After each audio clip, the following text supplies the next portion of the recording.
Good morning. Am I audible? Yes, sir.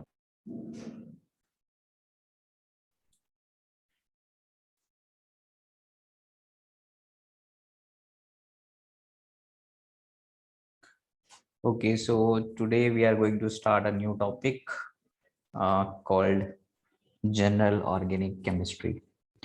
And see, actually हम लोग organic chemistry को पढ़ रहे हैं एंड ये जो ऑर्गेनिक केमिस्ट्री है ये 11th और 12th दोनों का इंटीग्रेटेड चीज़ है, ठीक है।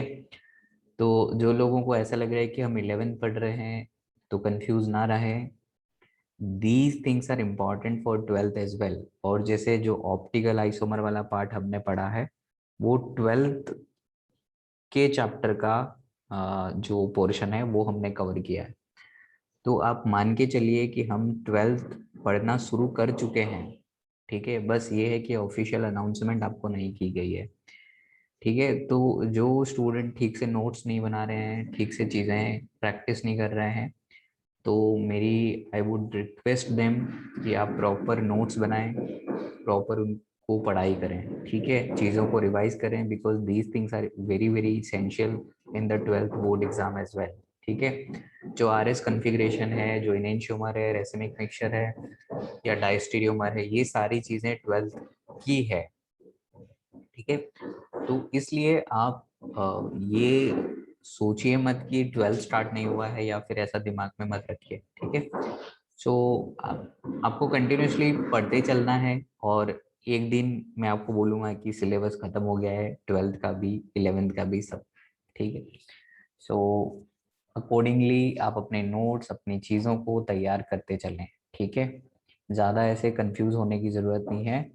ये चीज़ें हम लोग इंटीग्रेटेड तरीके से पढ़ाते हैं। स्कूल में जिस तरह से पढ़ाई होती है वैसे नहीं होता। यहाँ पे जो चीज़ें जिस तरह से कनेक्टेड है उसी तरीके से आपको पढ़ाई जाएगी, ठीक है। जो टोटोमर वाला पोर्शन है that is also from 12th standard, ठीक है। तो आर एस कन्फिग्रेशन ये सारी चीज़ें जो भी है वो हमने सीख ली है। तो आज के सेशन में मैं आपको इंट्रोडक्शन दूंगा जीओसी का, जनरल ऑर्गेनिक केमिस्ट्री का। उसके साथ ही साथ आपको जो आइसोमर वाली एक्सरसाइजेस हैं वो कंप्लीट करनी है। तो आज हम वो एक्सरसाइज पे डिस्कशन नहीं कर रहे हैं। अभी आपको मैं 1-2 दिन का टाइम दे रहा हूँ, वो टाइम में आपको जो आइसोमर वाली एक्सरसाइज है वो कंप्लीट करनी है। जितने मैक्सिमम क्वेश्चन आप सॉल्व कर सकते हैं कर लीजिए एंड जो भी डाउट है वो भी हम कवर करेंगे इन द सब्सिक्वेंट लेक्चर्स। सो चलिए स्टार्ट करते हैं जनरल ऑर्गेनिक केमिस्ट्री, जिसको हम लोग बोलते हैं जीओसी, ठीक है। तो ये हमारा आज टॉपिक ऑफ डिस्कशन है, जनरल ऑर्गेनिक केमिस्ट्री या जीओसी। अब देखिए ये वाला जो टॉपिक है ये काफ़ी काफ़ी इम्पोर्टेंट होता है, ठीक है। बहुत ज़्यादा इम्पोर्टेंट होता है। तो आप इसको अच्छे से ठीक से प्रैक्टिस करके रखिएगा, क्योंकि ये चीज़ें हैं ना पूरी ऑर्गेनिक को समझने में काफ़ी मदद करेंगी आपकी, ठीक है। तो सबसे पहले इसमें ये समझ लेते हैं कि कौन कौन से वो टॉपिक हैं जो यहाँ पे हमें मिलेंगे, ठीक है। तो एक टॉपिक जो है यहाँ पे उसको हम लोग बोलते हैं, बहुत ही इम्पोर्टेंट टॉपिक है ये, इसको हम लोग बोलते हैं इलेक्ट्रॉन डिस्प्लेसमेंट इफेक्ट, ठीक है। इलेक्ट्रॉन डिस्प्लेसमेंट डिस्प्लेसमेंट इफेक्ट, ये वाला टॉपिक काफी इंपॉर्टेंट है in order to understand the reaction mechanism part, ठीक है। In order to understand the various concepts of organic chemistry. तो ये इलेक्ट्रॉन डिस्प्लेसमेंट इफेक्ट काफी काफी इंपॉर्टेंट है, इसको आप ठीक से आपको पढ़ना है, ठीक है। और उसके बाद आपको जो नेक्स्ट चीज करनी है इसी में, अब वो कौन कौन से इलेक्ट्रॉन डिस्प्लेसमेंट इफेक्ट है तो एक हम चार्ट बना लेते हैं, ठीक है। तो यहाँ पे आपके पास कौन कौन सी चीजें आपके काम की है।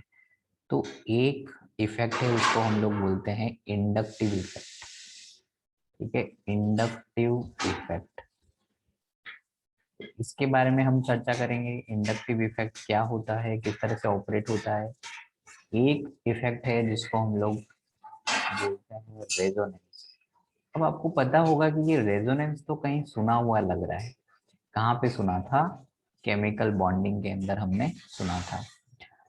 एक इफेक्ट यहाँ पे आएगा, उसको हम लोग बोलेंगे हाइपर कॉन्जुगेशन। ठीक है, सो हाइपर कॉन्जुगेशन नाम का एक इफेक्ट है, वो भी हम पढ़ेंगे। और एक इफेक्ट है जिसको हम लोग बोलते हैं मीजोमेरिक इफेक्ट। मीजोमेरिक इफेक्ट, ठीक है, ये मीजोमेरिक इफेक्ट है। तो ये जो चार यहाँ पे मैंने लिखे हैं, ठीक है, ध्यान से देखना, ये जो चार मैंने यहाँ पे लिखे हैं, ये इनको हम लोग बोलते हैं कि ये परमानेंट इलेक्ट्रॉन डिस्प्लेसमेंट इफेक्ट है। ये परमानेंट इफेक्ट है,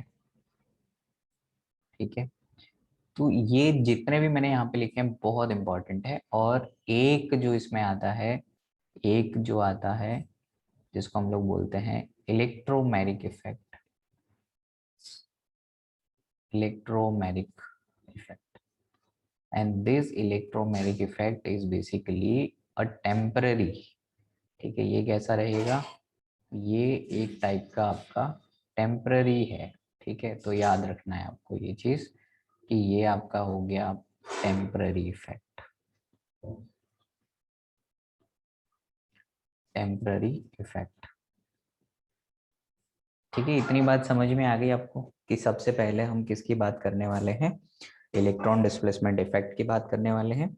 और इलेक्ट्रॉन डिस्प्लेसमेंट इफेक्ट में अपने पास क्या है? इंडक्टिव है, रेजोनेंस है, हाइपर कॉन्जुगेशन है, मेसोमेरिक है और इलेक्ट्रोमेरिक इफेक्ट है, ठीक है। ये इफेक्ट्स हैं हमारे पास। और जो पहले चार जो इफेक्ट्स हैं उनको हम लोग बोलेंगे परमानेंट, ठीक है। और जो लास्ट वाला इलेक्ट्रोमेरिक है दैट इज टेम्पररी। अब यहाँ पे टेम्पररी का मतलब क्या होता है? कि टेम्पररी का मतलब होता है कि कोई रिएजेंट वहाँ पे प्रेजेंट होगा ना, तो वो इफेक्ट शो करेंगे, और अगर वो रिएजेंट वहाँ से चला गया तो वो इफेक्ट वहाँ पे खत्म हो जाएगा। So this is a situation in which, let's say class के अंदर टीचर प्रेजेंट है तो स्टूडेंट डिसिप्लिन में रहेगा, और जैसे ही टीचर चला जाएगा तो वो जो इफेक्ट है डिसिप्लिन वाला वो खत्म हो जाएगा। So this is the best way to explain this electromagnetic effect. Okay, I hope it is clear to everyone. ठीक है, these are the topics which we are going to discuss, right? अब देखो next part यहाँ पे क्या आएगा, ठीक है। Next part is also very important. तो नेक्स्ट पार्ट हम लोग देखते हैं वो क्या चीज़ है।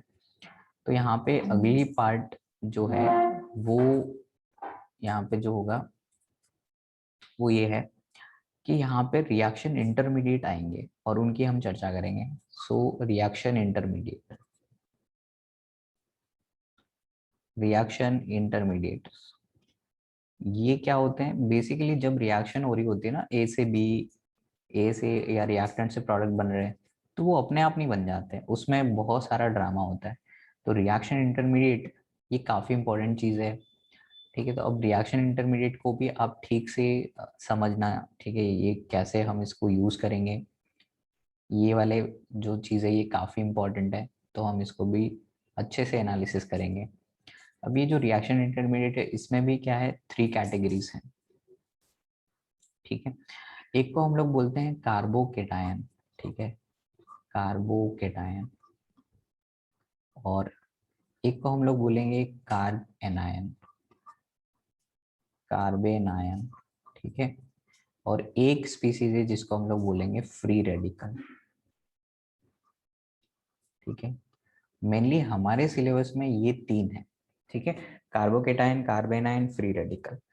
तो हम इन सारी चीजों को एग्जॉस्टिवली डिस्कस करने वाले हैं, उनको अंडरस्टैंड करने वाले। अब देखो ये जो इलेक्ट्रॉन डिस्प्लेसमेंट इफेक्ट जो मैंने लिखे हैं वो सारे के सारे इफेक्ट हम लोग अप्लाई करेंगे रिएक्शन इंटरमीडिएट को समझने में, कार्बोकेटाइन को, कार्बेनाइन को, फ्री रेडिकल्स को, इन सब को, ठीक है। आई होप दीज 2 पार्ट्स है ना आपको समझ आ गए। ये ना एक फ्लो डायग्राम है, वो आपको बहुत अच्छे से याद होना चाहिए कि हम क्या क्या चीजें पढ़ने वाले हैं, ठीक है, वो आइडिया होना चाहिए अपने को। इसके बाद में आगे हम अगर बढ़ें तो आगे जो थर्ड टॉपिक रहता है जो कि बहुत ही ज़्यादा इम्पोर्टेंट है ऑर्गेनिक केमिस्ट्री में, मतलब जो जीओसी का हिस्सा है, वो है हमारा acid base in organic chemistry, organic chemistry यानी कि यहाँ पे आप एसिड और बेस का जो कॉन्सेप्ट है वो अप्लाई करेंगे ऑर्गेनिक मॉलिक्यूल्स के अंदर। ठीक है, तो ये वाला टॉपिक भी काफी इंपॉर्टेंट हो जाता है अपने लिए, तो इसको भी आप अच्छे से याद रखिएगा। ठीक है, acid base in organic chemistry. तो अब इसमें कायदे की से हम क्या देखेंगे, देखो आप आयनिक इक्विलिब्रियम पढ़ के आए हो राइट, तो आपको पता होगा कि यहाँ पे कुछ कुछ टर्म आप सीख के आए हो पहले से, जैसे के ए या फिर H प्लस आयन कंसंट्रेशन। ठीक है, के ए, एक और टर्म आपने देखा होगा पी के ए राइट। तो ये सारी जो वैल्यूज हैं और इन सब वैल्यू का एसिडिक स्ट्रेंथ के साथ क्या रिलेशन है, एसिडिक स्ट्रेंथ, कौन सा एसिड कितना पावरफुल है। ठीक है, एसिडिक स्ट्रेंथ। तो यहाँ पे जो क्वेश्चन मेनली बनते हैं, मेनली क्वेश्चन जो बनते हैं वो किससे बनते हैं, तो ऑब्वियसली जो क्वेश्चंस बनेंगे वो इस वाले पार्ट से बनेंगे, ये वाले से, एसिडिक स्ट्रेंथ वाले पार्ट से बनेंगे। आपको बस कुछ नहीं होगा कि आपको क्वेश्चंस दिया जाएगा और 3-4 मॉलिक्यूल देंगे और वो बोलेंगे कि बताइए इसमें एसिडिक स्ट्रेंथ का ऑर्डर क्या होगा, या which one is best acid, which one is weak acid. ठीक है, वैसी वाली बात है। ऐसे ही सिमिलरली यहाँ पे जो बेस होगा उसके लिए हमें एक टर्म मिलती है जिसको हम लोग बोलते हैं के बी, और साथ में आपको मिलेगा पी के बी। ठीक है, और यहाँ पे अलग अलग थियरीज हैं उनको भी हम डिस्कस करेंगे। सो this is all about acid base in organic chemistry. ये वाला जो सेगमेंट है ये पूरा 12th स्टैंडर्ड के अंदर है, तो जब हम इसकी डिस्कशन करेंगे एग्जॉस्टिवली तो हमें बहुत सारी चीज़ें 12th की भी उसमें ऑटोमेटिकली कवर हो जाएंगी। ठीक है, और ये इसमें जीओसी ऐसा टॉपिक है जो ऑर्गेनिक केमिस्ट्री की पूरी जो बेस है उसको बनाता है। ठीक है, तो आप इसको थोड़ा सा सीरियसली पढ़ाई करेंगे तो आपको बहुत बेनिफिट होगा। ठीक है, नेक्स्ट टॉपिक इसके अंदर हम लोग समझने वाले हैं वो है रिएक्शन मैकेनिज्म। ठीक है, so let me right reaction mechanism. तो यहाँ पे देखिए अगला जो चीज़ है वो रिएक्शन मैकेनिज्म है। ठीक है, और अब देखो रिएक्शन मैकेनिज्म में आपको क्या क्या करना है वो चीज़ भी हम समझ लेते हैं। कोई भी रिएक्शन है तो उसमें है ना अकेली रिएक्शन नहीं होती, तो उसके पूरे प्रोसेस को समझना है तो हमें रिएक्शन मैकेनिज्म की हेल्प लेनी पड़ती है। We have to consider reaction mechanism right. तो अब रिएक्शन मैकेनिज्म कैसे, तो भाई देखो यहाँ पे होगा आपका एक रिएक्टेंट नाम की चीज होती है। ठीक है, और उसके बाद में आपको सामने क्या मिलता है, प्रोडक्ट। अब आप प्रोडक्ट तक कैसे जाएंगे, तो प्रोडक्ट तक जाने के लिए आपके पास में ना अलग अलग लोगों की रिक्वायरमेंट होती है। तो यहाँ पे एक जो रिक्वायरमेंट होती है उसको हम लोग बोलते हैं रीएजेंट, जो कि रिएक्शन को कैरी आउट करवाएगा। फिर यहाँ पे दूसरा जो रोल प्ले करता है उसको हम लोग बोलते हैं कैटलिस्ट। ठीक है, तो यहाँ पे कैटलिस्ट भी होता है। फिर तीसरी चीज यहाँ पे होती है उसको हम लोग बोलते हैं वेरियस प्रेशर टेम्परेचर वैल्यू। ठीक है, तो यू में हैव टेम्परेचर, प्रेशर, ठीक है, volume, these type of parameters are there. ठीक है, तो यहाँ पे ये reagent, catalyst, catalyst, temperature, pressure, volume, ये सब रहेगा। फोर्थ यहाँ पे जो रोल प्ले करता है उसको हम लोग बोलते हैं इंटरमीडिएट्स। ठीक है, तो यहाँ पे आपके पास इंटरमीडिएट भी आपको दिखाई देंगे। ठीक है, तो यहाँ पे आपके इंटरमीडिएट्स, थोड़ी देर पहले मैंने इंटरमीडिएट बताए थे आपको, कार्बोकेटाइन, कार्बेनाइन, ये इसमें एक और रोल प्ले करता है जिसको हम लोग बोलते हैं सॉल्वेंट। यानी कि रिएक्शन को कैरी आउट करना है तो आपको किसी सॉल्वेंट के अंदर डिसॉल्व करके फिर सॉल्यूशन बना के रिएक्शन को करवाना है। आपको इतना तो पता ही होगा, कॉमन सेंस ये पता चल ही जाता है कि सॉलिड स्टेट में कोई भी दो लोग रिएक्ट नहीं करेंगे। जैसे एक सॉलिड है दूसरा सॉलिड आपस में मिला दिए तो क्या वो रिएक्शन कर जाएंगे, नहीं करेंगे। रिएक्शन करने के लिए हमें एक सूटेबल कंडीशन प्रोवाइड करनी पड़ेगी उनको, या तो पाउडर फॉर्म में कन्वर्ट करो या फिर उनको गैस फेज में कन्वर्ट करो, लिक्विड फॉर्म में कन्वर्ट करो और दोनों को मिक्स करो। ठीक है, और टेम्परेचर, प्रेशर, वॉल्यूम वाली कंडीशन सेट करो। ठीक है, in order to reach at the product side. So यहाँ पे ये सारे लोग हैं जिनका सिग्निफिकेंट रोल होगा। तो इन सब की हमें एक आइडिया लेनी पड़ेगी कि ये चीज़ें किस तरह से हमें इनको समझना है, ठीक है। तो ये चीज़ भी हमारे लिए काफ़ी इम्पोर्टेंट हो जाएगी, ठीक है। I hope it is clear. तो रिएक्शन मैकेनिज्म समझने के लिए हमें क्या पढ़ना पड़ेगा, रिएजेंट पढ़ना पड़ेगा, कैटलिस्ट को समझना पड़ेगा, टेम्परेचर, प्रेशर, वॉल्यूम, वो कंडीशन समझनी पड़ेगी, इंटरमीडिएट्स जो ऑलरेडी हम पढ़ के आ रहे हैं, और सॉल्वेंट्स, ठीक है। सॉल्वेंट कौन होता है, जो एक्सेस अमाउंट में होता है, वो सारी चीज़ों को हमें समझना पड़ेगा, ठीक है। अब ये जो रिएजेंट्स हैं ये कितना टाइप के होते हैं, ये बहुत ही ज़्यादा डिस्कशन में आता है। तो देखो रिएजेंट्स को, जो ऑर्गेनिक रिएजेंट्स होते हैं, ऑर्गेनिक रिएजेंट, ये चीज़ काफ़ी काम की है।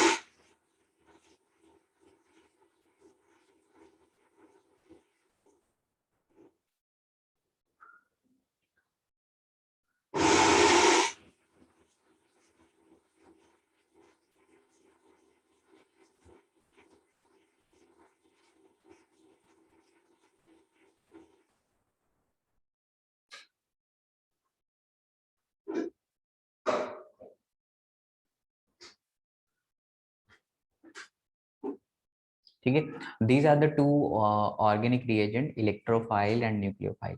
ये दोनों चीजें आपको ठीक से समझनी है, ओके।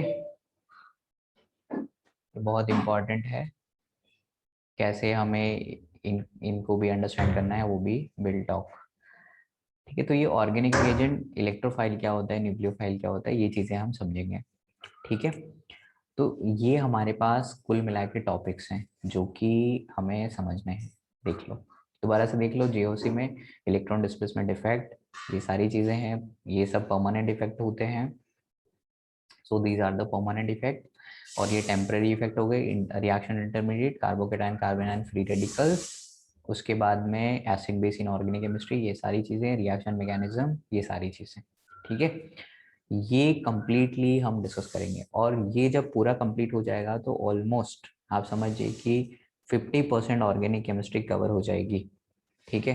तो आपको बहुत ज़्यादा चिंता करने की ज़रूरत है नहीं, ठीक है। I hope it is clear to everyone, ठीक है।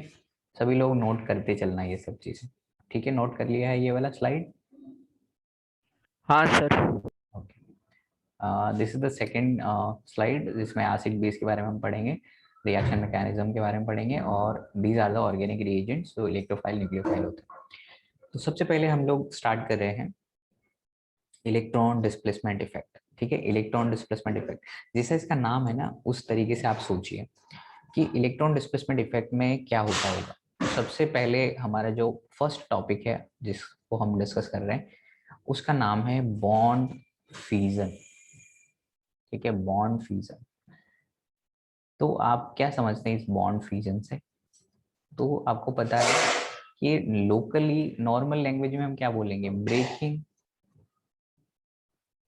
Of bond,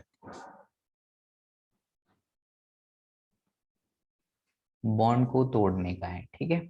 we have to break the bonds, this is known as bond fusion. Consider a case जिसमें हमारे पास ए है और एक बी है, इनके बीच में एक बॉन्ड है। तो जनरली बॉन्ड है ना हमारे पास कोवलेंट होता है, ठीक है। ऑर्गेनिक कंपाउंड में किस तरह का बॉन्ड होता है, it is a covalent bond.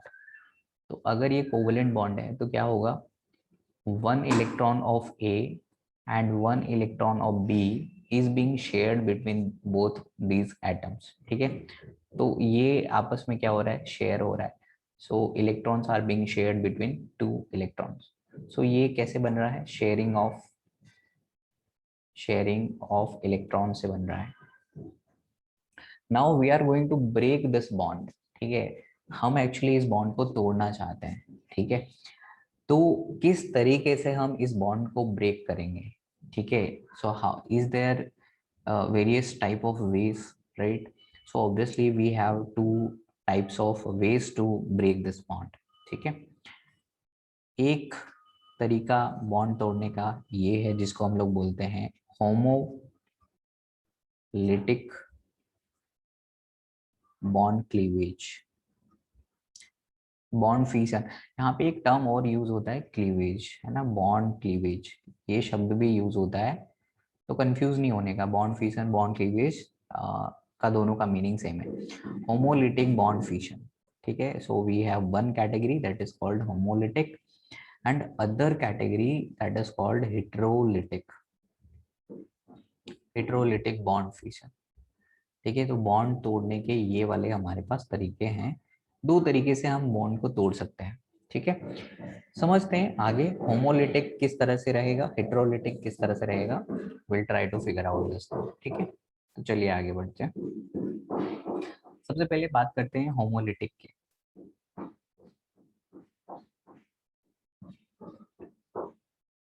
तो आप बताइए खुद होमोलिटिक का मतलब क्या है। होमो का मतलब होता है यूनिफॉर्म, होमोलिटिक बॉन्ड फ्यूजन।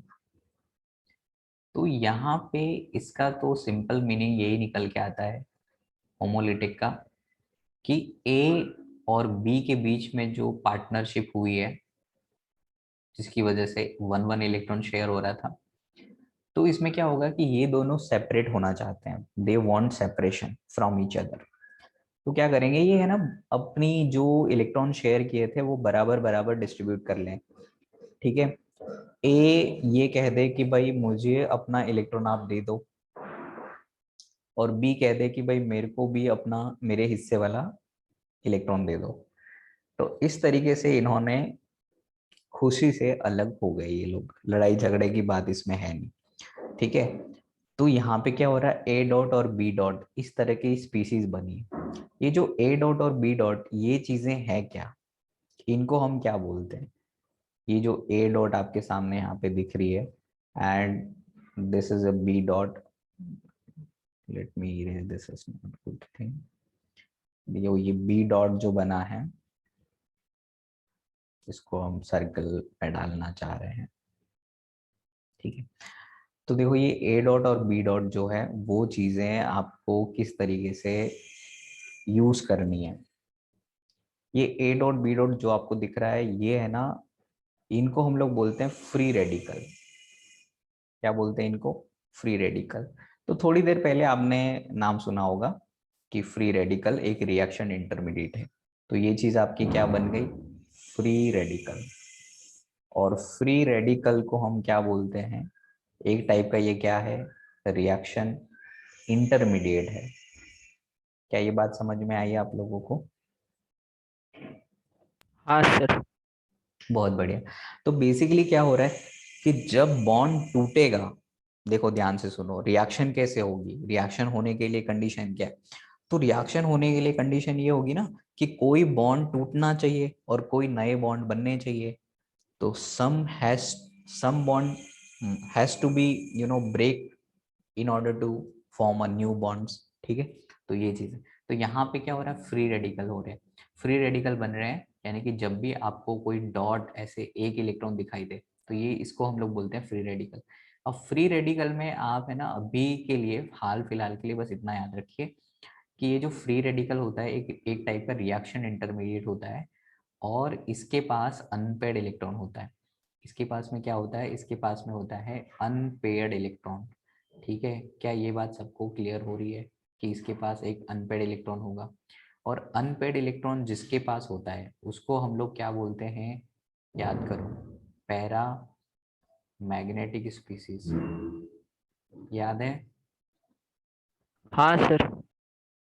ठीक है। सो पैरामैग्नेटिक स्पीसीज होती है फ्री रेडिकल। अभी के लिए फॉर टाइम बिंग इतना याद रखिए, फिर हम और भी इसके बारे में डिस्कशन करेंगे। अब देखिए, जो ये तो हमारा हो गया केस 1। अब केस 2 क्या है, हेट्रोलिटिक बॉन्ड फिशन। सो हेट्रोलिटिक बॉन्ड फिशन, इस वाले में किस तरह से बॉन्ड टूटेगा। तो इस वाले केस में क्या होता है, थोड़ी सी कहानी उल्टी है। जब ये सेपरेट हो रहे हैं तो सेपरेट किस तरह से हो रहे हैं, लड़ झगड़ के सेपरेट हो रहे हैं। तो यहाँ पे लड़ाई किस बात की है, यहाँ पे एक चीज समझिए, फ्री रेडिकल के केस में क्या होता है, एक और कंडीशन होती है, फ्री रेडिकल तभी बनेगा जब इलेक्ट्रोनेगेटिविटी ए का लगभग लगभग बराबर होना चाहिए इलेक्ट्रोनेगेटिविटी बी का। समझ आ रही बात, यानी कि इलेक्ट्रोनेगेटिविटी में बहुत ज्यादा डिफरेंस नहीं होना चाहिए, मतलब ऑलमोस्ट इलेक्ट्रोनेगेटिविटी क्या होनी चाहिए, सिमिलर। ठीक है, एक और चीज याद रख लो यहाँ पे, एक तो ये वाली चीज याद रख लो, ठीक है, दिस इज पॉइंट 1 लेट से, और पॉइंट 2, जब भी आपको होमोलिटिक बॉन्ड फिशन करना पड़ेगा, सो जनरली आप क्या करते हैं, लाइट फोटोन यूज करते हैं, एच न्यू अप्लाई करते हैं in order to break the bond. ठीक है, so we are actually using light photon in order to break the bond homolytically. ठीक है, तो बॉन्ड को होमोलिटिकली अगर आप बॉन्ड को तोड़ना चाहते हैं तो light photon is a very good option. इसके अलावा आप टेम्परेचर भी यूज कर सकते हैं, जिसको मैं ट्राइंगल से डिनोट करता हूँ। अब आपको ये चीज दिमाग में रखनी है कि जब भी ट्राइंगल होगा उसका क्या मतलब है, टेम्परेचर, हीटिंग कर रहे हैं हम लोग। ठीक है, so H new light photon use कर सकते हैं। आपको पता चल गया light photon is a electromagnetic wave, और इलेक्ट्रोमैग्नेटिक वेव के पास में काफी सारी एनर्जी होती है। ठीक है, so I hope it is clear. तो होमोलिटिक बॉन्ड फिशन किस सिचुएशन में होगी, या तो लाइट फोटोन होगा या तो हीटिंग होगा, और दूसरी चीज क्या होगी, इलेक्ट्रोनेगेटिविटी ए और बी का लगभग बराबर होना चाहिए, ये चीज है। अब यहाँ पे क्या होगा, सबसे पहली कंडीशन ये होगी कि ये काम करने के लिए आपको क्या करना पड़ेगा, जैसे मान लो कि ए और बी के बीच में बॉन्ड है और ये कोवलेंट बॉन्ड है, तो यहाँ पे इलेक्ट्रोनेगेटिविटी ए का मान लेते हैं ज्यादा है इलेक्ट्रोनेगेटिविटी ऑफ बी से। ठीक है, तो यहाँ पे ए का इलेक्ट्रोनेगेटिविटी बहुत ज्यादा है बी से, तो आप खुद से दिमाग लगाइए कि ये बॉन्ड किस तरह से टूटेगा। ऑब्वियसली ए के ऊपर क्या आ जाएगा, माइनस आ जाएगा, और बी के ऊपर क्या आ जाएगा, प्लस आ जाएगा। आई होप इट इज क्लियर। इस तरह से ये लोग सेपरेट होंगे।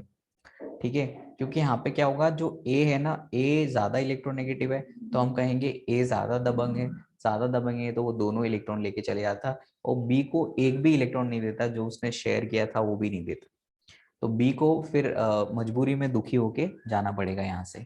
ठीक है, तो एक केस तो ये हो गया। दूसरा केस ये हो जाएगा इसी में कि अगर मान लो इलेक्ट्रोनेगेटिविटी इस बार बी की ज्यादा हो किससे, ए से, तो इस बार क्या होगा, जो बी है उसके ऊपर आ जाएगा माइनस चार्ज, और जो ए है उसके ऊपर क्या आ जाएगा, plus charge. I hope it is clear. तो यहाँ पे आपको है ना, इस पर्टिकुलर फिजन में दो चीजें आपको दिख रही होंगी, दो चीजें आपको बनते हुए दिख रही होंगी। दो चीजों में कौन कौन सी है, एक पॉजिटिव आयन है, एक क्या है, पॉजिटिव आयन है, और एक नेगेटिव आयन है। ठीक है, तो बेसिकली ऑर्गेनिक केमिस्ट्री की जब बात करते हैं तो ये पॉजिटिव आयन किसके ऊपर होगा, कार्बन के ऊपर होगा, और जब कार्बन के ऊपर पॉजिटिव चार्ज होगा तो उसका नाम क्या होगा, कार्बोकेटायन। क्या आप बात समझ पा रहे हैं। और ऑर्गेनिक केमिस्ट्री में अगर नेगेटिव चार्ज है तो वो किसके ऊपर होगा, ऑब्वियसली कार्बन के ऊपर होगा, और इस वाली चीज को हम लोग क्या बोलेंगे, कार्ब एनायन। क्लियर है बात। हाँ सर। ठीक है, तो चाहे आप ये वाली कंडीशन अज्यूम कर लो, चाहे ये वाली कंडीशन अज्यूम कर लो, दोनों में एक स्पीसीज के ऊपर पॉजिटिव चार्ज होगा और दूसरी वाली स्पीसीज पे नेगेटिव चार्ज होगा। ठीक है, एक पे पॉजिटिव दूसरे पे नेगेटिव, ये बात याद रखनी है आपको। जिसके ऊपर पॉजिटिव होगा that is known as carbocation, और जिसके ऊपर नेगेटिव होगा उसको बोलेंगे कार्ब एनायन। ठीक है, तो ये है बॉन्ड तोड़ने के तरीके, यानी कि बॉन्ड आप कैसे ब्रेक करेंगे, इस तरीके से आपको बॉन्ड ब्रेक करना होगा। आप अगर होमोलिटिकली बॉन्ड को ब्रेक करेंगे, you will get free radical. If you are going to break the bond heterolytically, then you will have one either carbocation or carbanion. ठीक है, in both situation it depend कि जो भी electronegative ज्यादा होगा वो क्या करेगा, कार्ब एनायन बनाएगा। जो भी इलेक्ट्रोनेगेटिव ज्यादा होगा out of A and B, ठीक है, वो ज्यादा इलेक्ट्रोनेगेटिव होने की वजह से इलेक्ट्रॉन को होल्ड करेगा अपने पास, इसलिए उसके ऊपर नेगेटिव चार्ज आएगा, और एक जो इलेक्ट्रॉन को डोनेट कर देगा, जाने देगा, उसको हम लोग बोलेंगे कार्बोकेटायन या पॉजिटिव आयन। ओके, अब बात समझ में आ रही है आपको। हाँ सर। ओके, तो ये तो हो गया बॉन्ड फिशन वाला टॉपिक। अब आगे बढ़ते हैं। अब देखिए, एक और चीज मैं जानना चाह रहा हूं कि इलेक्ट्रोनेगेटिविटी, ठीक है, सपोज करो कि आपके पास में ए है, ए प्लस है, एक ए है, और एक ए माइनस है। सो यहाँ पे सबसे ज्यादा इलेक्ट्रोनेगेटिविटी किसकी है? ए माइनस सर। ये गलती आपको नहीं करनी है। देखो इलेक्ट्रोनेगेटिविटी का क्या मतलब होता है? इलेक्ट्रोनेगेटिविटी का मतलब होता है the tendency of an atom to attract shared pair of electron. आप मुझे बताइए कि A प्लस ए और A माइनस में सबसे ज्यादा इलेक्ट्रॉन को अट्रैक्ट कौन करेगा अपनी तरफ? ए Who will attract electron towards itself with a greater extent? जैसे यहाँ पे इलेक्ट्रॉन है तो A plus will attract electron towards itself with a very high extent। समझ में आ रही बात? तो यहाँ पे ये रहेगा order of electronegativity. Make sense? क्या सबको बात क्लियर हो रही है? हाँ सर। ये चीज का ध्यान रखना है कि इलेक्ट्रोनेगेटिविटी का ये मतलब नहीं है कि नेगेटिव चार्ज है तो वो ज्यादा इलेक्ट्रोनेगेटिव है ना। कॉन्सेप्ट ये है कि अगर कोई इलेक्ट्रॉन को अपनी तरफ खींचने की ताकत ज्यादा रखता है, ठीक है, if any species is having more power to attract electron towards itself, ठीक है, that is more electronegative in nature, right? So here in this situation A plus will be highly electronegative because it is having positive charge and it have a very high extent to attract electron towards itself. Then we have obviously neutral. Then A minus is not interested to attract these electrons, right? Because we know that this A minus is already negative and here these electrons are also negative. So negative negative will what? Will repel each other, right? So यहाँ पे तो repulsion हो रहा है तो वो attraction तो कर ही नहीं रहा। I hope it is clear, ठीक है। हाँ सर। तो हमें एक कॉन्सेप्ट यहाँ पे ध्यान रखना है कि जो भी इलेक्ट्रॉन डेफिशिएंट स्पीसीज हैं, electron deficient species,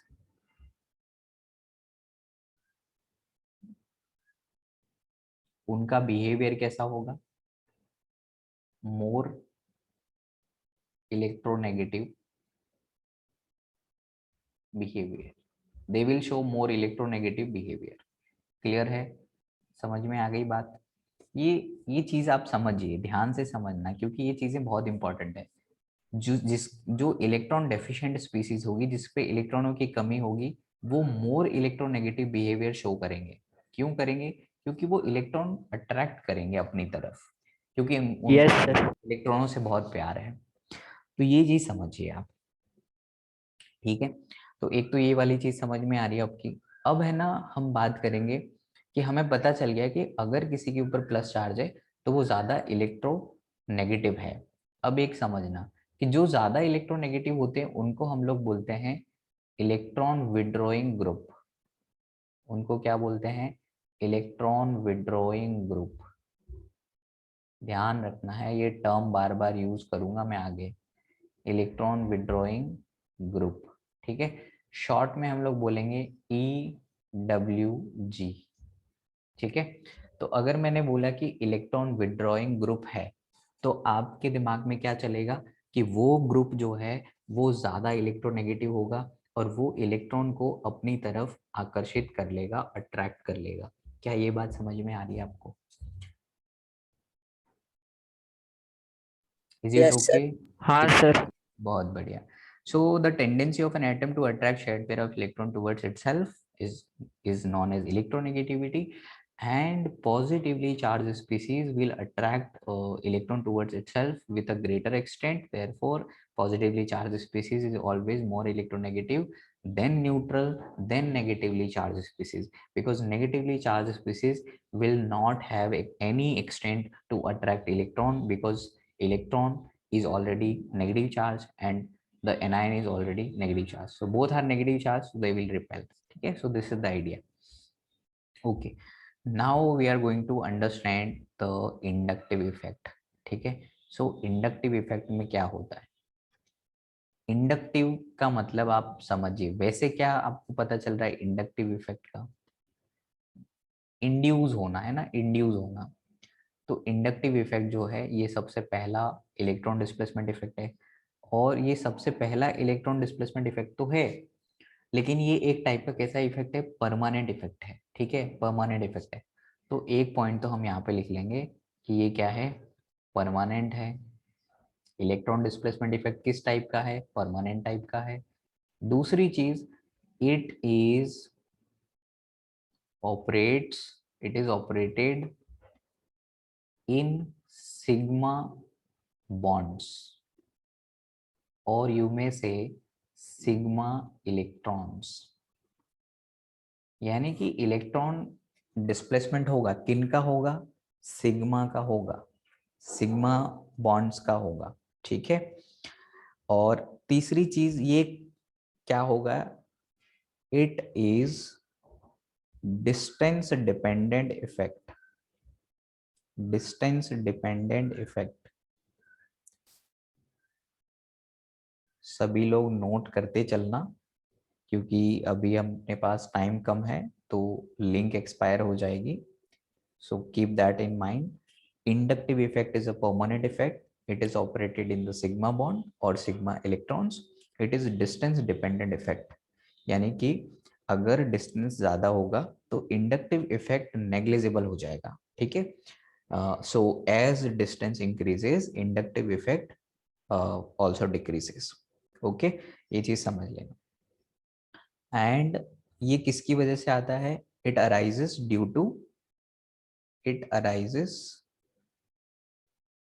due to electronegativity difference between atoms. ये किसकी वजह से आता है? Electronegativity difference between atoms.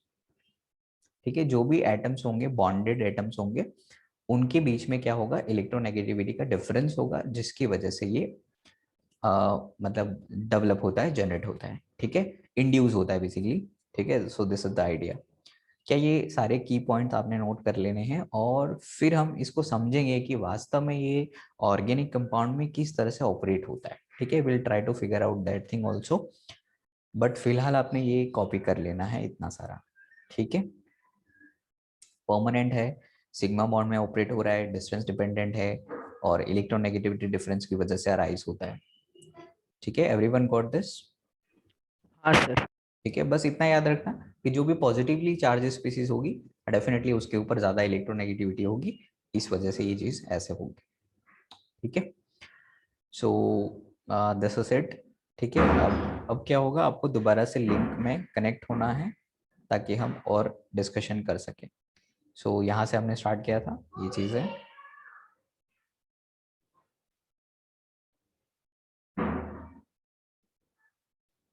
ठीक है, so these are the okay sir. 5 slides.